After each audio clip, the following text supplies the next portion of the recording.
Assalamualaikum warahmatullahi wabarakatuh. Saya dari kelompok 3 akan menerangkan pengertian mutawatir.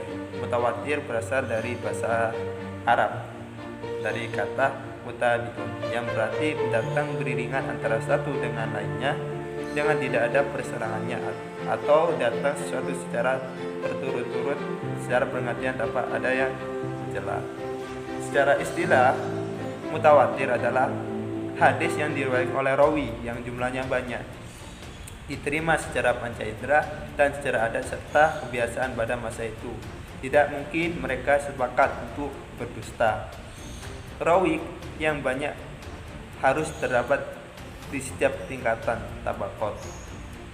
Kebenaran hadis mutawatir adalah ilmu yakin, di mana mutawatir sendiri mempunyai kebenaran yang bersifat daruri. Jadi kebanyakan ulama madhab Hanafi khususnya merinci daruri dengan kebenaran indrawi, panca indera, sehingga hadis mutawatir ini seolah-olah mendengar atau melihat langsung dari Rasulullah sendiri. Hadis yang sah dari Rasul dengan tanpa keraguan. Selanjutnya bagian hadis mutawatir. Hadis mutawatir itu dibagi menjadi 3. Yang pertama hadis mutawatir yang amali, yang kedua hadis mutawatir yang lafzi, dan yang terakhir hadis mutawatir maknawi. Pengertian hadis mutawatir amali ialah hadis yang diketahui bahwa hal itu berasal dari agama dan telah mutawatir di kalangan kaum muslimin, bahwa Nabi juga pernah melakukan dan juga memerintahkannya yang serupa dengan itu.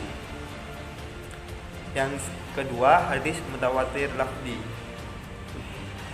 ialah hadis mutawatir yang lafaz dan maknanya sesuai antara riwayat satu dengan riwayat lainnya.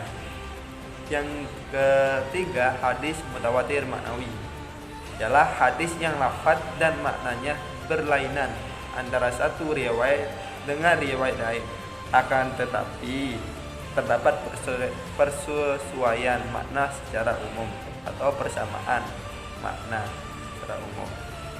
Sekian, assalamualaikum warahmatullahi wabarakatuh.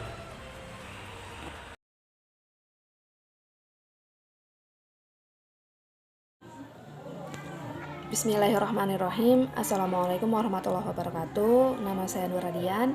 Di sini saya akan menjelaskan materi mengenai kriteria dan syarat dari hadis mutawatir. Berdasarkan pengertian yang telah dijelaskan sebelumnya, kriteria ataupun syarat hadis mutawatir ini ada 3. Yang pertama, periwayatan yang disampaikan oleh rawi-rawi tersebut harus berdasarkan tanggapan panca indera. Yang kedua, jumlah rawi-rawi harus mencapai satu kesatuan yang meyakinkan mereka semua tidak sepakat untuk tidak berbohong. Yang ketiga, adanya keseimbangan jumlah rawi-rawi dalam setiap tabaqat pertama dengan tabaqat selanjutnya.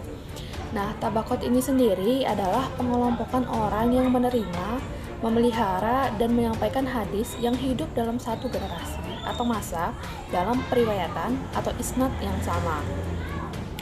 Nah, adapun contoh dari hadis mutawatir ini sendiri misalnya seperti ini. Telah menceritakan kepada kami Muhammad bin Ubaid al-Ghubari, telah menceritakan kepada kami Abu Awanah dari Abu Hashim, dari Abu Salih, dari Abu Hurairah. Dia berkata, Rasulullah Shallallahu Alaihi Wasallam bersabda, barang siapa berdusta atas namaku, maka hendaklah dia menepati tempat duduknya dari neraka. Ini hadis dari hadis riwayat Bukhari nomor 1291 dan Muslim nomor 9. Mungkin itu saja yang dapat saya sampaikan.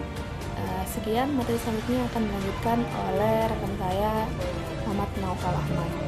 Assalamualaikum warahmatullahi wabarakatuh.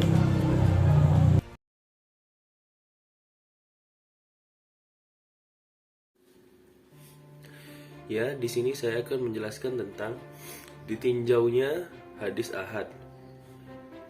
Ditinjau dari perawinya. Ditinjaunya hadis ahad atau jumlah perawinya dibagi menjadi 3, yaitu yang pertama hadis masyhur. Hadis masyhur adalah hadis yang diriwayatkan oleh 3 orang rawi atau lebih tepatnya tidak sampai pada derajat mutawatir. Yang kedua, hadis aziz adalah hadis yang diriwayatkan oleh 2 orang rawi. Walaupun 2 orang rawi tersebut terdapat pada satu tobaqah saja, kemudian setelah orang-orang pada meriwayatkannya. Yang ketiga adalah hadis gharib, ialah hadis yang dalam sanadnya terdapat seseorang yang menyendiri dalam meriwayatkannya. Selanjutnya ialah kriteria hadis ahad. Yang pertama, hadis yang diriwayatkan oleh 1 atau 2 perawi yang lainnya sampai bersambung kepada Nabi Muhammad SAW. Yang kedua, hadis yang tidak sampai kepada tingkat hadis mutawatir. Yang ketiga, hadis yang tidak terkumpul di dalam syarat-syarat hadis mutawatir. Syukran. Assalamualaikum warahmatullahi wabarakatuh. Di sini saya akan menjelaskan tentang kriteria hadis ahad dan kehujahan hadis ahad. Yang pertama, kriteria hadis ahad, yaitu hadis yang diriwayatkan oleh 1 atau 2 perawi yang lain sampai bersambung kepada Rasulullah SAW. Yang kedua, hadis yang tidak sampai kepada tingkatan hadis mutawatir. Yang ketiga, hadis yang tidak terkumpul di dalam syarat-syarat hadis mutawatir. Selanjutnya, kehujahan hadis ahad. Kehujahan hadis ahad masih memerlukan penyelidikan dan pembuktian lebih lanjut. Jumlah periwayat yang terlibat pada hadis ini dalam setiap sanadnya tidak sebanyak jumlah periwayat pada hadis mutawatir.